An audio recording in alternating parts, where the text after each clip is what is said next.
Ja kutsun siis kompostist ja selle kasutamisest koduaias rääkima Merry Tšašinski. Aitäh! Aitäh! Nii, tere teile kõigile! Ja minu nimi siis on Merry Tšašinski ja ma töötan Eesti Maaülikoolis. Ma olen tegelikult rohkem seotud mullateadusega kui sellisega, aga mul on hea meel teiega täna jagada oma kogemust, ilmselt õppimise teekonda, mis tuli läbi meie kompostikursuse õpetamise, läbi ühe doktoritöö. Mul on hea meel, et Mart Ruumet on ka siin. Et muistkatseid meie tööde raames oleme me teinud ka Matokardis. Nii. Suund õige. Ilmselt teil kõigil, minul ka, sest ka mina olen komposti ja oma koduaias ja ilmselt teil kõigil on mingid kokkupuuted. Kui te ei tee kodus komposti, siis ilmselt keegi kuskil seda komposti teeb. Ja tänase päeva jooksul on olnud selliseid erinevaid mõtteid, mis on sellise jätkusuutliku mõtlemise, aiamajandamisega, kogukonna aiamajandamisega läbi käinud.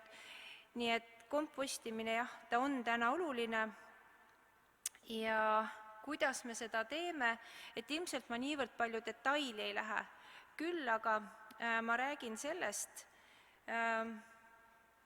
pööran tähelepanu ilmselt, mis on olnud minu need õppimise kohad ja ilmselt ka vead. Aga iseenesest kompostimine kui selline on meil siis üks kõige tavalisemaid ja seda öeldakse ka, et ta on paindlik ja vähe investeeringuid nõudev orgaaniliste jääkide aeroobne käitlusviis, mida me siis igaüks saame teha ka oma kodus. Et kindlasti, kui ma räägin, siis siin on erinevad temaatikad, mis omavahel haakuvad, et on see väike kompostimise tasand ja on siis kõik see, mida teevad suuremad ettevõtted. Aga midagi uut kompostimises kui sellises ei ole, ma julgeks väita, seda on teinud meie esivanemaid aastasadu ja nii edasi tagasi. Hiinas, Euroopas, kõik see, kus on inimese tegevus, meil tekib jäätmeid, me ise toodame väljaheiteid ja kõik need peavad kuhugi jõudma. Ja ka vanas Euroopa linnas, tegelikult kus elutegevus toimus koos loomadega, väljaheited korjati kokku ja need siis viidi maapiirkonda tagasi. Et tegelikult see on nagu hästi huvitav ajalooline perspektiiv, et täna toimub kõik vastupidi. Kõik jõuab linna, aga võt linnast maale, see on nüüd see küsimuse koht. Ja enne kui siin räägiti permakultuurist, siis tegelikult permakultuuri osad, juured on ka loodusrahvaste sellises elutegevuses, et ma praegu viitan, mul on üks viide Amazoniale, et tegelikult Amazonias kohalikud põlisrahvad panid siis aluse sellise viljaka, huumusrikka mulla tekkele ja kõik see nende elutegevuse jääk, kui te kujutate Amazoniat ette, milline on seal keskmine temperatuur, kui lopsakalt võivad taimed kasvada, see siis sattus kuhugi, reeglina külade lähedusse, natuke kaugemale, majast kaugemale, ja see kodumajapidamiste jääk, ütleme, siin öeldakse, et kas siis teda kompostiti või vähemalt tekkis see niinimetatud, ma ütleks prügihunnik, ta ei ole prügi muidugi, aga sinna pandi toidujäägid, süsi, keraamikakillud ja sellise kogumi pealt hiljem nad avastasid, mul on pandud täiesti oma tehtud pilt, avastasid, et see ülemine horisont on siis hästi viljakas, tume, mustjas, orgaanilise aine rikas. Et tegelikult troopikamullad on sellised tagasihoidlikumad, heledamad, aga mitte toitainete rikkad.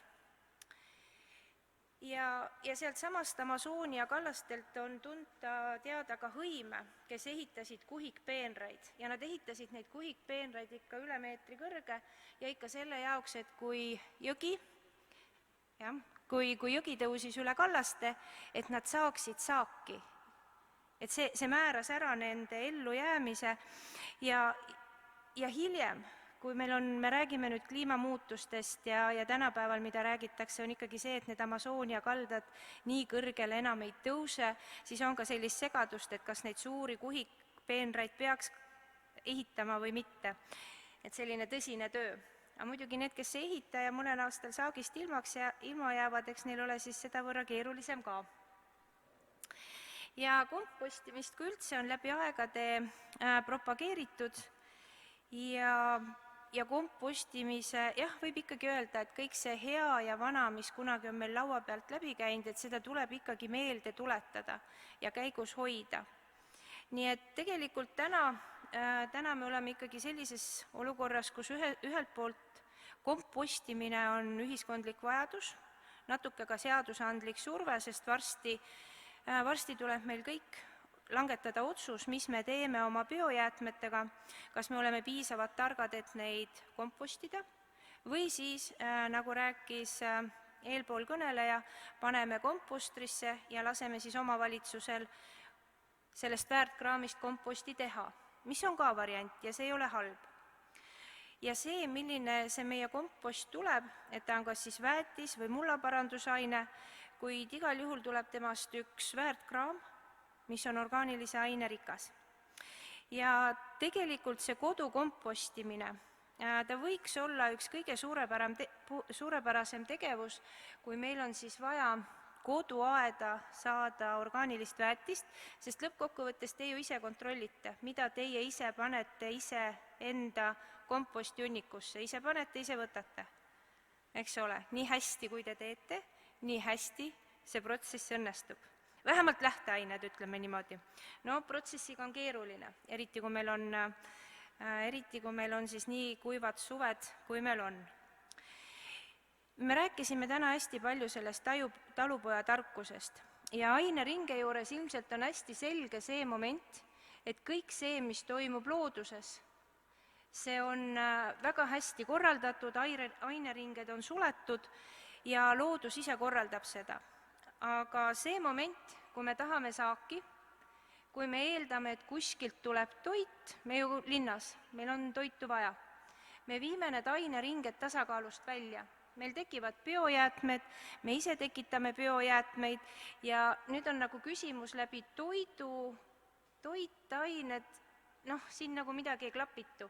Et tegelikult see küsimuse koht on ikkagi see, et kuigi me räägime, et muld on see kõige suurem süsiniku siduja ja talletaja, see varu, süsinikuvaru, mida me selles hindame, et me ei saa neid ringeid enam nii kinni, nagu me tahaksime või nii sujuvateks, nagu me tahame.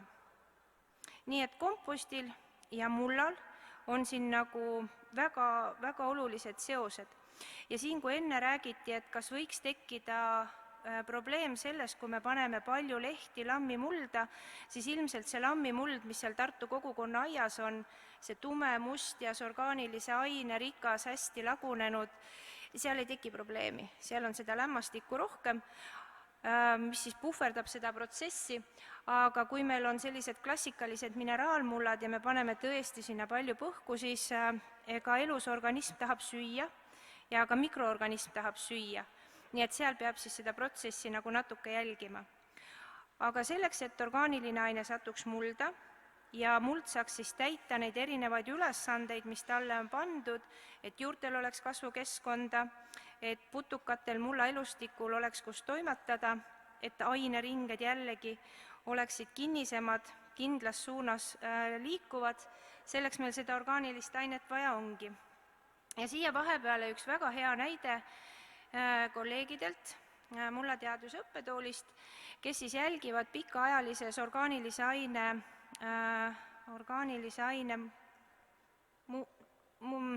andmise katses, siis ütleme niimoodi, jälgitakse orgaaniliste väetiste mõju ja punane joon täpselt sellel samal mullal näitab teile seda pilti, et kui muld saab orgaanilist ainet, siis tema saagi andmise, hoidmise, tagamise võimekus on hoopis teine.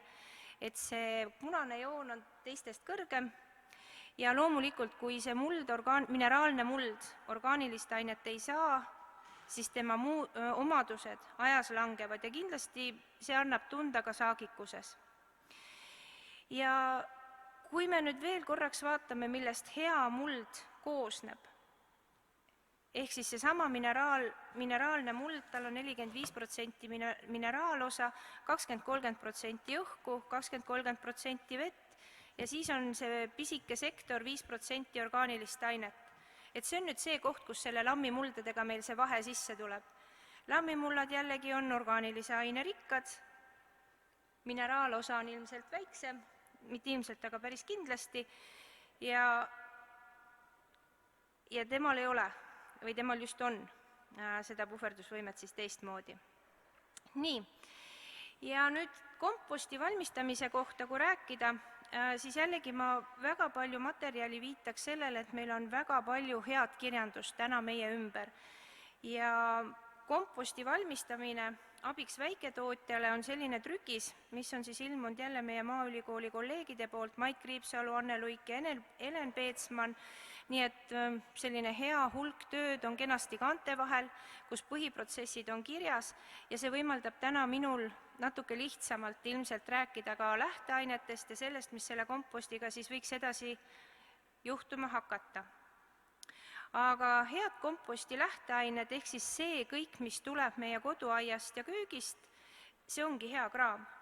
Sellepärast, et ma kasutaksin Mait Kriipsalu sõnu, kes ütleb, et tegelikult teie oma suuga olete selle kvaliteedi järgi proovinud, see ju peab olema hea kraam, eks ole. Teie söögilaua kõrvalt, mis läheb köögist, läheb komposti ja see, mis tuleb koduaiast, on armastuse ja hoolega kasvatatud. Ettevaatlik loomulikult tuleb olla liha, kana, valkudega, aga ka nendega saab hakkama. Siis see, millise viisi ja millise kompostri te valite, see oleneb suuresti, kus te elate. Koduaeda me saame valida kompostikasti meie koduaia nurka, aga kui meil on talv, mis me siis teeme toidujäätmetega? Toidujäätmeid saab kas vermikompostida, bokašida, aga siis on jällegi selliseid terve hulk küsimusi, kas me talume lõhna, kui meil vermikomposter läheb lõhnama, tulevad kärbsed, aga igal juhul lahendeid on. Nii et igaühele midagi. Ja kompostimise kuldreegel ilmselt on see, kui me natukene saame paika selle süsiniku lämmastiku tandemi. Nad käivad alati käsikäes. Ehk siis see tähendab seda, et nii palju, kui me paneme rohelist materjali, tuleb sinna juurde panna ka siis pruuni materjali. Nii et 20-30 osa süsinikku ühe osa lämmastiku kohta.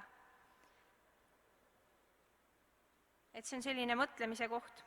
Variante on jälle hästi palju, kompostrisse sobivad hooandjaks nii sügisesed lehed, maha lõigatud roheline mass, murujäätmed, natuke vett ja siis protsess läheb käima. Mida koduaias ilmselt on natuke keerulisem jälgida, on see, et koduaias meie kompostikast täieneb ajapikku. Ta kindlasti kuumeneb mingil momendil. Kui meil on kinnine komposter, siis seal seda termofiilset faasi, mis siis hävitab patogeenid ja mis paneb aluse ka materjali lagunemisele, on kuidagi kindlam ja kergem saavutada. Aga fakt on see, et alguses segatakse materjalid kokku, tööle asuvad erinevad seened ja bakterid ja siis, kui tuleb termofiilne faas ehk see kõrge temperatuuriline faas, mis siis nagu ka hügeniseerib, hävitab ära teatud haigustekitajad, et seda siis ilmselt kompostikastis on keeruline saavutada. Peale seda termofiilset faasi tuleb meil küpsemine ja stabiliseerumine. Mul kompost kui selline muutub aktiivsemaks, tekivad huumusained ja kuskil siin tulevad ka vihmaussid, hoogannalised, kes kõik omakorda annavad sellele komposti kastis toimuvale elu. Ehk siis, kui enne oli siin juttu sellest lusitaania teeteost, siis kompostikast selles piirkonnas, kus lusitaania teedigu toimetab, see on keeruline, et seal ilmselt soovitatakse rohkem kasutada neid kinniseid kompostreid, sest lusitaania teedigu, ta on üks produktiivsemaid, kiiremini liikuva maid ja ta võib samamoodi 10 000 järglasi soodsates tingimustes aasta jooksul produtseerida. Ja nüüd see minu kogemus. Vermikompostimist võib teha nii suuremal kui väiksemal skaalal. Ja alati õpib kõige paremini läbi selle, kui ise on kuskil midagi nähtud, lubatud ka näpud juurde panna. Ja see on nüüd üks pilt, olustik Austriast, kus me käisime külas väikeettevõttel, kes siis on üks väheseid selliseid omataolisi, kes teeb vermikomposti. Igal kevadel alustatakse töö ja hooajaga ja nad on juba 25 aastat seda tegevust teinud. Korjatakse kokku piirkondlik, kogukondlik roheline materjal, veisesõnnikut ja kasutatakse siis 2 vihmaussi liiki, harilikku, just nimelt, miks see huvitav on, nad kasutavad koos 2 vihmaussi liiki, ehk siis harilikku sõnnikuussi ja seda, keda meie oleme harjunud ostma kalapoest, Dendrobana venetat. Väidetavalt nad teevad siis paremini tööd, et võib-olla see siis tekitab seal omavahel konkurentsi, aga sellistes suurtes, kui ma nüüd pea ära pööran, siis ma vist räägin mööda jälle, aga sellistes suurtes rennides see tootmine toimub. Nii, ma läksin vales suunas. Veel rohkem vales suunas. Kuidas ma tagasi sinna saaks? Seal on nooled. Jah, need nooled, ta hüppab. Ma pean ootama. Nii, ja sellistes vannides see tootmine toimub. Seal juures on kastmisvoolikud on need valged, fotol number 2, ja toimub ka õhustamine. Kui vermikompost on ära sõelutud, siis ta on ilus. Omanik oli hästi uhke, ütles, et ta oli huumuse taoline toiteelementide rikas materjal ja tõesti selline tume mustjas materjal ta välja näeb. Ta pakendab selle ja see läheb kas siis kogukonnale või siis aianduspoodidesse ka müüki. Ja omanik on ka hästi suur huviline selle üle, kuidas toimub teabe viimine lastele. Ja mis oli tore, oli see, et tal olid sellised suured kastid, kus ta kasvatas siis demonstratsiooniks, näitamiseks erinevaid kultuure, aga selle kasti keskel oli selline mini-vermikomposter, mille sees toimetasid vihmaussid, kuhu pandi toitu juurde ja mida oli siis hea lastele näidata. Ja vermikompost ise, kui siseruumides niimoodi kompostida, siis nendele alumistele korrustele pannakse söök, mis siis segatakse orgaanilistest materjalidest, lehtsed, ütleme niimoodi, sinna läheb rohkem lehtset materjali, läheb sinna kindlasti ka natuke mingit tugimaterjali, hakkepaberit, kohvipuru, võib panna natuke mulda hulka ja vihmaussid. Ja niimoodi ajas, kui vihmaussi toita, te täidate need erinevaid korruseid ja seda radapidi siis ussid toimetavad ja kõige lõpus muidugi sinna peale võib neid taimi panna, aga jällegi, kui te teete vermikomposti või biohuumust, kuidas seda nimetatakse, see on hästi taimetoiteelementide rikas ja vaevalt, et te kohe 100%-lisele vermihuumusele nii ilusat taimestikku saate, sest seda kõike head on seal lihtsalt liiga palju.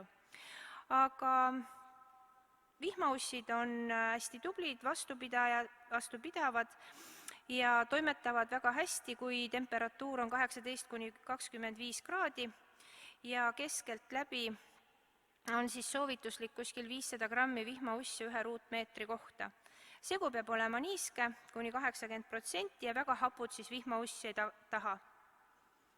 Nii et kompostreid on väga palju erinevaid, aga praegu nagu väga palju erinevaid variante müügil ei ole. See on see, millega ma olen ise kokku puutunud. Nüüd see Hollandi näide, see on see koht, kuhu ma tahtsin minna, aga me saime rääkida selle ettevõtte toimimisest, et päris külalisi nad vastu ei võta, aga põhimõtteliselt vermihuumuse tootmine suures mastaabis toimub siis selliselt, kui on see torntootmine, vihmaussidele pannakse sööde, ruum on ventileeritud, temperatuur kontrollitud, hoitakse õhuniiskust ja ussid toimetavad. Tegu on siis väga suure ettevõttega kuskil, nad ise ütlevad, et kui tuleb tellimus, siis 25 000 ussi on kohe olemas ja tänaseks päevaks on nad oma tootmist siis laiendanud ka jahuussidele, keda nad siis elussöödana toodavad. Oleme käinud vaatamas Viini näitel jällegi, kuidas toimub kompostimine munitsipaalettevõttes, kus piirkonnas, kus elab 60 000 inimest, korjatakse kokku haljasjäätmed ja need haljasjäätmed mitte ainult haljasjäätmed, ka toidujäätmed segatakse siis erinevate tugiainetega ja tehakse sellised paarikümne meetri pikkused kuni 2 meetri kõrgused kompostiaunad, kus siis materjal segatakse. Ta läbib seal termofiilse faasi, kindlasti neid aunu segatakse, jahutatakse, niisutatakse ja kõige lõpus toimub siis komposti sõelumine, tugiaine sõelutakse välja ja niikaua, kui see puit päris ära lagunenud ei ole, kasutatakse teda sellise omapärase juuretisena siis järgmise kompostipartii tegemisel.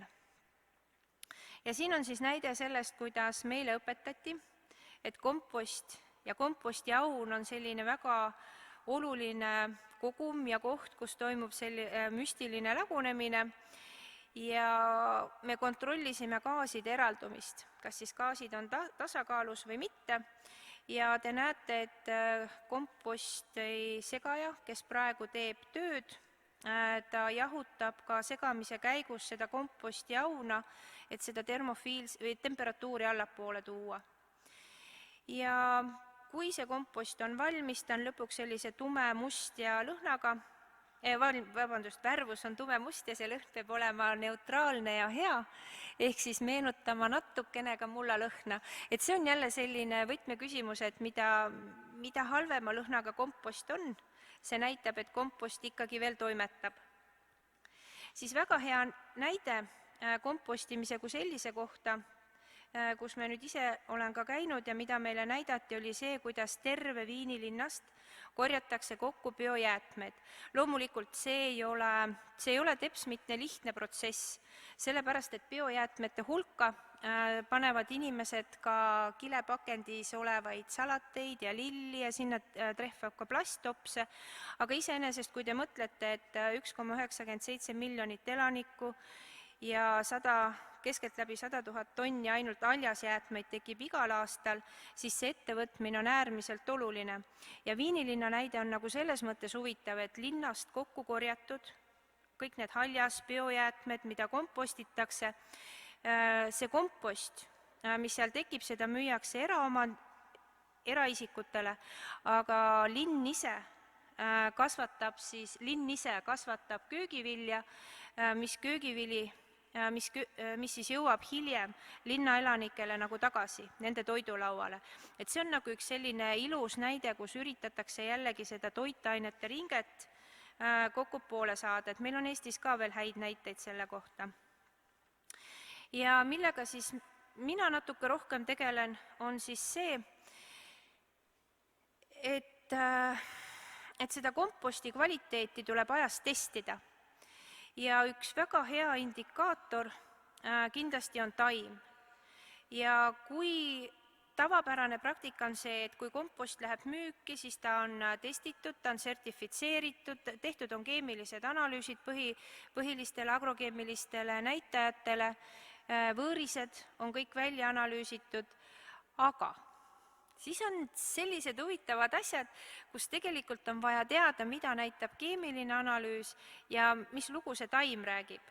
Ja jällegi seesama Austria komposti, minu enda komposti õppeseminar ütles seda, et kõik suurettevõtted, kes käitlevad väga suurt hulka biojäätmeid ja teevad komposti, kõigil olid akna peal needsamad hariliku kressiga katsed.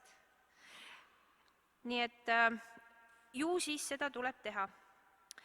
ja kui me peaksime nüüd ära defineerima, mis selle õnneliku taime valem võiks olla, on jah, ühest küljest on see, et seal peab olema nii toiteelemente, niiskust, soojust, valgust,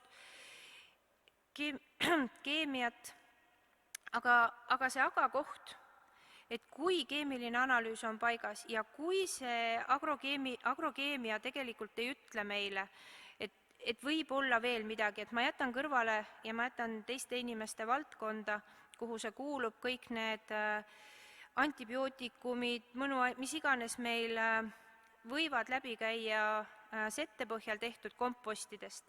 Aga tegelikult on mõned sellised küsitavuse kohad, kus siis taim tegelikult näitab ise palju rohkem kui see keemiline analüüs. Näiteks teie ees on nüüd ühel aastal, kui me tegime üliõpilastega komposti kursuse raames kolleegidega terve hulga analüüse, katseid, arvutusi, selgitusi, siis tegelikult kõik need kompostid, mis on teie ees, kas nad on siis reoveesettepõhised, kas nad on biojäätmete põhjal tehtud, läbinud eelhügienisatsiooniprotsessi, 1,5–2 aastat vanad, reoveekomposti oli meil 3 tükki too aasta, mida me kasutasime siis üliõpilastega. Meil oli ka putukakompost ehk siis jahumardika vassete väljaheited, sarnaselt vermikompostile, ja meil olid ka puhtalt toidujäätmete baasil tehtud kompostid ja oli ka vaglakompost ehk siis seesama musta kärbse vaglasõnnik, vaglakompost siis, võib nii öelda. Ja kõikidel nendel on väga erinevad omadused, happelisus varieerub 7,31-st kuni 4,66-ni, isegi 8-ni, eks ole, toidujäätmete kompost, mis on tehtud siis, või siis see vaglakompost. See, kui komposti pH on 8, seda mullaga segades me ilusti selle happelisuse toome alla. Lämmastikku on täiesti piisavalt, mõnel juhul isegi liiga palju. Ja nüüd siis jääbki see küsimus, et kui kraam on nii hea, siis tegelikult selle materjali kasutamisel te peate olema, ka mina, me peame olema hästi ettevaatlikud. Ehk siis väga sageli, kui me võtame kuskil 300 milliliitrise väikse poti, siis meile piisab taimede hea kasvu saamiseks, kui me võtame ainult 10% komposti. Aga mõnel juhul meil on vaja ainult 1%. Muidugi aedsalat kasvab kiiresti, 7 päeva, biomass on olemas ja kõik see, mis jääb sinna topsi sisse, sinna saab mingi teise ringi taimi kindlasti veel peale panna. Kui kasutatakse põllu peal komposti, siis tegelikult ka komposti norm ajas peab olema kontrollitud, sest kompostist alati jääb meil siis alles see järelmõju hulk.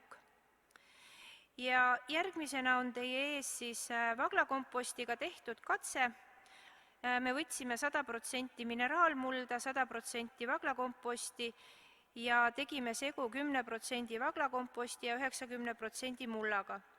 Esialgu te ehmatate ja ütlete, et see 100% vaglakomposti pole ilmselt hea materjal, eks ole, sest aedsalat, kes sidaneb esimese 24 tunniga, ta just nagu üldse ei liigutagi selle mulla peal.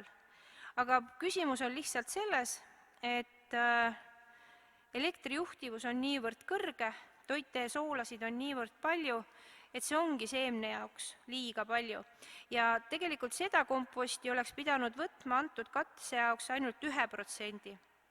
Aga kas te kujutate ette, kui te teete vea oma väike ettevõttes, kus te tahate beebitaimi ette kasvatada? Eks ole, ei ole vaja võtta 10%, aitab 1% ja taim on õnnelik. Et tapate ära, kui võtate 10%. Nii et kompost võib olla väga erineva keemilise koostisega toitainete sisalduse poolest ja temaga siis tulebki ettevaatlikumalt ringi käia. Ja minule isiklikult alati kõige rohkem sümpatiseerib see kresssalat, et ta on nagu minul, nagu me räägime, et selline laborihiire staatuses. Ta annab kiiresti tulemuse, ta kindlasti reageerib, kui midagi läheb tuksi, aga temaga on hea toimetada. Nii et kui võtta siis seda koduaia mulda ja koduaia komposti, neid omavahel segada, siis need eeltestid, enne kui te hakkate oma tomateid ja kurke istutama taimesegudesse, et see tasuks alati ära teha. Mida ma õppisin ka eelkäijatelt, on see, et me räägime, et mullapinda ei ole hea jätta katteta. Suurettevõtetes kaetakse kompostiaunad kindlasti kattefliiside, mingi kattematerjaliga ja see aasta oli ka minul koduaias, me panime peale komposti segamist, komposti peale kasvama vahekultuurid, lihtsalt sellepärast, et see kompost oleks kaetud ja vihmavesi nii palju kurja ei teeks. Nii, kui me tuleme korraks tagasi taimekatsete juurde, siis neid seemneid pinnaühikule, mida suurem seeme saab panna tükikaupa, väiksemaid seemneid me paneme grammiga ja reeglina siis 7 päevaga meil on üks oma komposti kvaliteedi lugu, eks ole. Siin on lahjendused ja taim räägib siis oma loo, kui hea või halb tal selle segu peal kasvada on. Ja kindlasti taimel on hea kasvada segus, kui siin on nüüd jällegi üks kompost.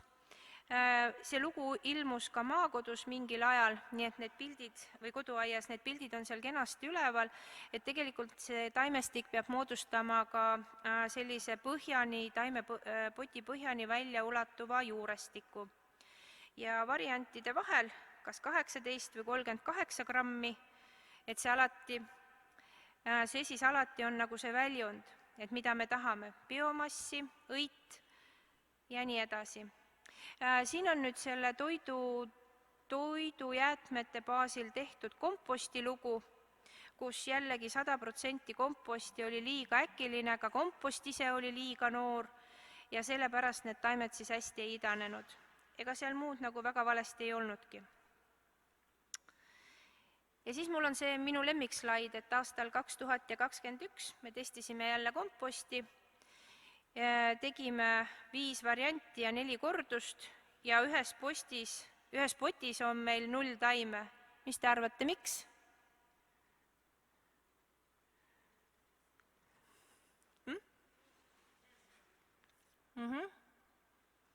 Ei unustanud.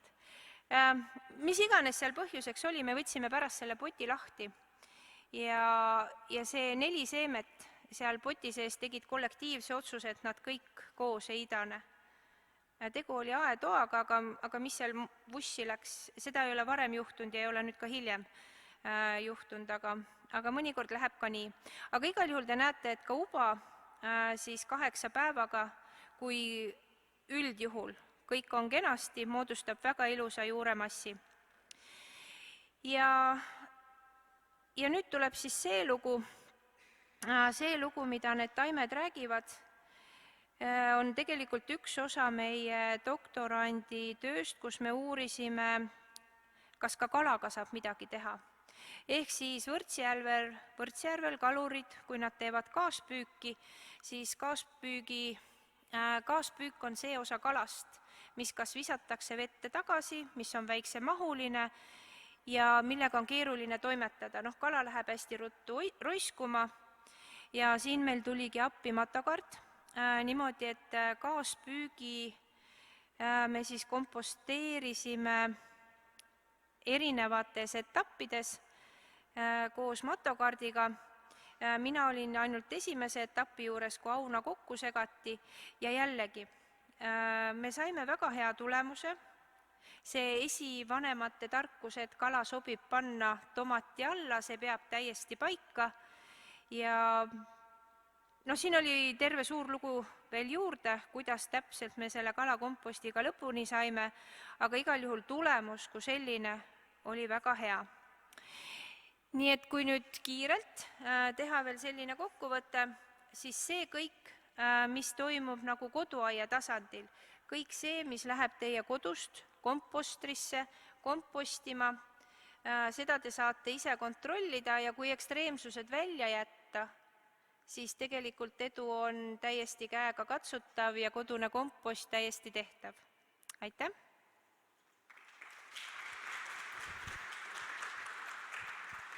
Aitäh, Merit, enne kui ma lasen teil siin saalis küsida, meil on veebis tulnud küsimusi ja veebis Tiiu, kes elab Rootsis, küsib sellist asja, kas te bokashi kompostimist teete Eestis? Kas teie olete proovinud? Ja meil Eestis tehakse ja tähendab see siis seda, et meil on olemas tootegrupp, kus siis vist olid kaerakliid, on rikastatud efektiivsete mikroorganismide lahusega ja kui siis kihitada toidujäätmeid ja neid bokashi kliisid ja kui lubada sellel veel, mis on toidujäätmetes välja nõrguda, siis te saate sellise konserveeritud toidujäätme taolise materjali, ta meenutab nagu silo, et kui ta on õieti tehtud, tal on väga hea lõhn ja teooria kohaselt, ütleme Lõunamaades, Hawaii'l, te saate siis selle materjali panna otse taime juurte alla.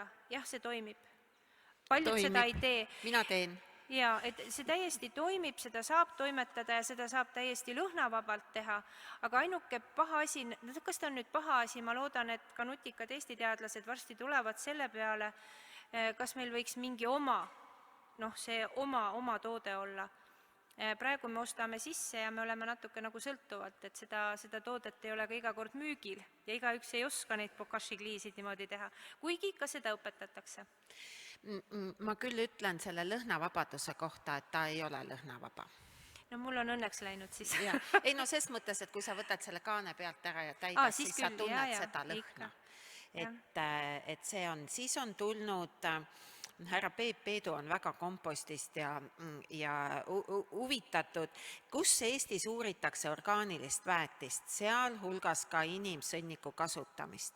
Et kas tehakse ka selliseid katseid? Tähendab, orgaanilise väetisega tehakse väga palju katseid, et siinsamas Maaelu Edendamise Teadmuskeskuses Maaülikool teeb, meil on ju see pikaajaline põldkatse, mille pealt ma täna ka ühe näite tõin, siis on ettevõtted kindlasti, eks ole, kes tegelevad kompostiga. Ja nüüd ma jään kohe võlgu selle küsimuse, kas keegi inimfekaalidega tegeleb. Et rahvusvahelisi töögruppe ma tean küll, kus seda uuritakse, aga seda inimkasutust ma ei oska öelda. Et seda me ei tea, aga ministeeriumist tuleb küsida vist, eks ju, et kas... Nii, sama härra küsib, milline valusaim takistus on kompostimise seadusandluses? Täpselt selline küsimus. Et meie vist ka ei oska vastata sellele. Kompostimise seadusandluses, et kas seal on valusaid küsimusi ja milline on neist kõige valusam? Ma korraks vaatan, kas Mart Ruumet tahab midagi öelda, Mait Kriipsalu kindlasti ütleks. Matokaardi esindaja, palun meie juurde. Et siis mul on nagu toekam olla, sest seadusest lähtuvalt, kas see oli nüüd küsitud nende fekaalidega seoses? Siin oli nüüd just ainult kompost. Sa ei ole muidu filmis. Tere Merit, ma ei teadnud, et sa minut nägid. Mul on kõik näevad siin. Küsimus oli seaduse kohta, komposti seaduse kohta. Eesti Vabariigis komposti seadus kehtib sellele seadusele, millest siin inimfekaalist on juttu, ehk biopuhastite mudast tehtud kompostidele. Et kui inimene ise oma kodus komposteerib, siis sellele ei kehti see seadus. Kui me räägime näiteks sõnniku kompostimisest, siis sellele kehtib Eesti Vabariigis Euroopa Liidu seadus, mis käsitleb tauditõrje seadust. Ja see tähendab seda, et kui teie teete loomsest kõrvalsaaduse, näiteks teise kategooria toode, ehk meil sõnnikut ei ole, meil on loomne kõrvalsaadus, teise kategooria toode, kui sellest teete komposti ja tahate seda müüa, mitte ise kasutada, siis te peate järgima neid seadusi. Ja seal on nõue, et ta peab olema vähemalt termiliselt töödetud 1 tund 70 kraadi ja te peate sealt tegema analüüsid, mõõtma ära enterobakterite sisalduse. Kui ma ei eksi peast, siis kas 5000 tükki võib ühes kammis neid olla ja siis salmonella, mida ei tohi seal üldse olla. Et see on tauditõrje seadus. Aga komposti seadus, kui te endale teete, siis sellist mina ei tea, et oleks olemas.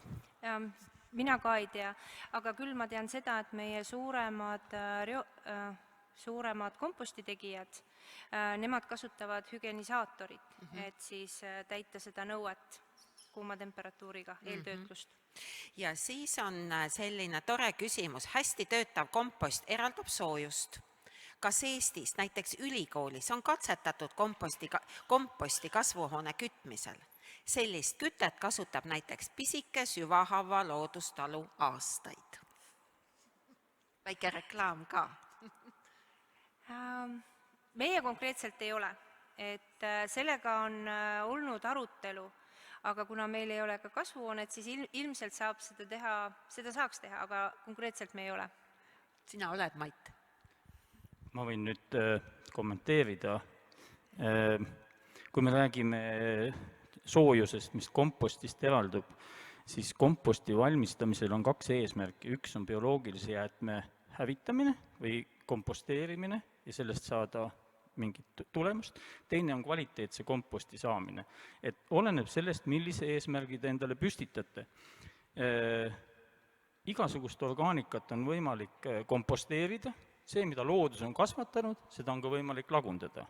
Kui selles protsessis ei toimu termilist töötlust, mis näiteks on passiivselt kuskil hunnikus kõdunev orgaaniline materjal, või kui teil ei ole näiteks vahekorrad paigas, niiskused, vahekord on süsiniku lämmastiku vahekord, millest Merit ka siin rääkis, kui need ei ole paigas ja niiskus ei ole paigas, teil temperatuur ei tõuse, te ei saavuta 70 kraadi, tegelikult piisaks 65 kraadist, et hävitada ära kahjulikud patogeenid, mis on taimehaiguse tekitajad, inimhaiguse tekitajad. Ja teine asi on selles, et te hävitate ka termilise töötlemisega ära umbrohuseemned. Reeglina umbrohuseemne hävib 55 kraadi juures. Mõned üksikud umbrohuseemned on vastupidavamad, näiteks kui me võtame ristikut kui umbrohuseemet, siis tema ei hävi veel 55 kraadi juures. Aga nüüd, kui me räägime siis soojusest, mida te kompostist teete, ja kui te tahate nüüd seda soojust kuskil mujal ära kasutada, siis te peate selle balanssi leidma. Kui te liiga palju seda soojust sealt ära võtate, siis see termiline faas katkeb ja te ei saa seda sterilisatsiooni temperatuuriga läbida. Muidugi ma ütlen teile ausalt, 1 tund 70 kraadi on väga lihtne kätte saada.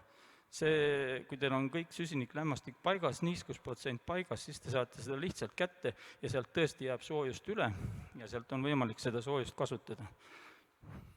Ja see lõpptoode on siis teine ja täpselt sama on see, et kui me teeme biogaasi, et mis on digestaat ja mis on sinna alles jäänud, et see kindlasti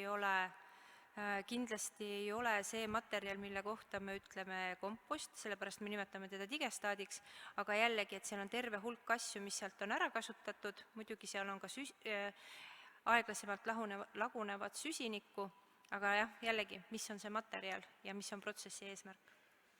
No ühesõnaga Süvahavva loodustalu teab. Aitäh kaasvastajale. Aitäh Meritile. Jaa, kaasvastaja esitab küsimuse. Ma tulen siia poole, siis ma olen nagu kuulaja. Tähendab, väga head slaidid olid, ma vaatasin Austriat, ma käin ise ka Austrias koolitustel, aga Austrias 2 erinevat meetodit, üks oli vaalumeetod ja üks oli siis vermikompostimine. Kas selles vermikomposti ettevõttes toimus termilist töötluse faasi? Jah, ikka. Enne seda, kui nad annavad vihmaussidele sõnniku ette, et ja biojäätmed, nad teevad selle termilise töötlemise ära. Ja siis läheb ta sinna vihmaussi konteinerisse. Seda on väga hea teada, sest austerlased, kes ka vermikompostiga ei tee, nad ütlevad, et kui te teete vermikomposti ilma selle termilise faasita, siis see on nagu nööril käimine või tulega mängimine. Kõik patogeenid jäävad sinna alles. Et enne, kui te ussile annate selle orgaanilise jäätme kätte, peab ta olema termiliselt ära tööletud, kui te tahate sealt haigustest lahti saada. Jah. Kõik on õige. Jah. Nii, kas on veel küsimusi? Me oleme üsna hästi ajas püsinud, aga saab ikka võtta veel siit saalist vähemalt küsimuse.